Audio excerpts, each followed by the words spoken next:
વેરાવળ રેન્જની સુત્રાપાડા રાઉન્ડની પ્રાચીપીઠ હેઠળના લાખાપરા ગામ ખાતે આજે વહેલી સવારે 6:50 કલાકની આસપાસ ત્યાં લાખાપરાના રહેવાસી પંકજભાઈ પંપાણીયા દ્વારા અમને સવારે મેસેજ મળેલા કે આ ગામની અંદર એક માનવ મૃત્યુની ઘટના બનવા પામેલી છે. એટલે તાત્કાલિક અમે સ્ટાફને ત્યાં મોકલો અને સ્થળ તપાસ દ્વારા જાણવા મળેલું કે જે વ્યક્તિ હતા એ ત્યાં અડદના પાકની અંદર તે રખોલું કરી રહ્યા હતા અને રાત્રિના 12 વાગ્યા સુધી તેઓ જાગતા હતા. બાદ અચાનક આવી ઘટના બનવા પામેલી છે અને જે મરણ જનાર છે એમનું નામ છે નારણભાઈ જીવાભાઈ પીઠિયા. જે સવારે એમના વાલીઓ દ્વારા અમને જાણ કરવામાં આવેલી કે આવી ઘટના બની. તાત્કાલિક અમે ત્યાં સ્થળ ઉપર સ્ટાફને મોકલી ડોક્ટરની ટીમ બોલાવી અને ડોક્ટરની ટીમને ત્યાં સ્થળ ઉપર મોકલી દીધેલ છે. ત્યાં કેસ ગોઠવવામાં પ્રક્રિયા હાલ ચાલુ છે અને દીપડો પકડ્યા બાદ જ ત્યાંથી અમારો સ્ટાફ રવાના થશે. હાલ અત્યારે મૃતક ક્યાં છે? મૃતકને હાલ અમે વેરાવળ સિવિલ હોસ્પિટલ ખાતે પીએમ અર્થે લઈ આવેલા છે. રહેવાસી છે નારણભાઈ જીવાભાઈ પીઠિયા. વિગતમાં એવી છે કે તેના વાલીઓને જાણ થતા સવારમાં દીપડાએ 6 થી 6 વાગ્યાની આજુબાજુ એટેક કરેલો હોય અને એનું મૃત્યુ પામેલું છે. મને બાજુના વ્યક્તિ દ્વારા ફોન આવ્યો. પછી હું પંકજભાઈ પંપાણીયા તથા આજુબાજુના ગામના લોકો અહીંયા આવી અને ફોરેસ્ટ ખાતાને જાણ કરી તો એ લોકો પણ અહીંયા આવેલા છે અને પોતાની કાર્યવાહી ચાલુ કરેલી છે. એને કેટલા બનાવ બન્યો છે કે 6 વાગ્યાની આજુબાજુ બનાવ બન્યો હોય એમ, કારણ કે રાતે 12 વાગ્યા સુધી તો તેઓ પણ જાગતા હતા, અહીંયા વાહપું કરી રહ્યા હતા.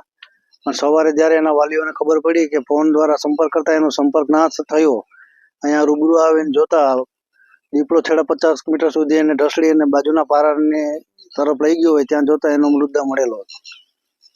ઘણા 15-20 દીપડા છે. ઘરે વારંવાર ફોરેસ્ટર ખાતાને જાણ કરવામાં આવે છે. આવા રંજાડો રહેતા હોય છે. આજે આ માનવ ભક્ષી એક બનાવ બન્યો છે. હવે પછી પણ આવા બનાવ બને નહીં એના માટે વહેલી તકે આ દીપડાઓને પાંજરે પૂરવામાં આવે અથવા કોઈ પણ એની વ્યવસ્થા કરવામાં આવે, જેથી ખેડૂતો છે ખેતરમાં પોતાનું કામ કરતા હોય છે, રાતને દિવસ પોતાના પાક માટે છે કે એનું રખોપું કરતા હોય છે, ત્યારે આવા બનાવ ના બને. ભાઈનું નામ નારણ જીવા પીઠિયા. એ રાતના અહીંયા વાહોપો હતો, અડદ પડ્યા હતા ત્યાં, અને 12 વાગ્યા સુધી તો એ બધા બેઠા હતા. 12 વાગ્યા પછી અહીં પથારીએ સુવા આવ્યા અને સવારના એ રોજ વહેલા ઉઠે એટલે ભેહું દોવા ટાણે ફોન કર્યો ઘરેથી, તો કાંઈ જવાબ ન મળતા એના ઘરના સ્થળ ઉપર જોવા આવ્યા ત્યારે અહીં ખાટલો પડ્યો હતો અને એની ઉપર લોહી હતું. એટલે એ બધો અહીં ઢહળેલો હતો, ત્યાં ઢહડો જોઈ અને એને સગડે ગયા ત્યાં બાજુનો પારો ઠેકાડીને ત્યાં લાશ પડી હતી, ખાધેલી હાલતમાં, મૃત હાલતમાં પડ્યા હતા. આપના વિસ્તારમાં? અમારા વિસ્તારમાં દીપડા તો ઘણા છે, 15-20 દીપડા હશે અંદાજે. વારંવાર બધે જોવા મળે છે, દરેક સીમ વિસ્તારમાં જોવા મળે છે દીપડા. અને પશુનું તો મારણ કરતા જ, પણ હમણાં જ થોડા દિવસો પહેલા એક ખંડેરીમાં પણ આ બનાવ બન્યો હતો ને ત્યાં પણ એક માનવ લાશ મળી હતી, એ પણ દીપડાની કરેલી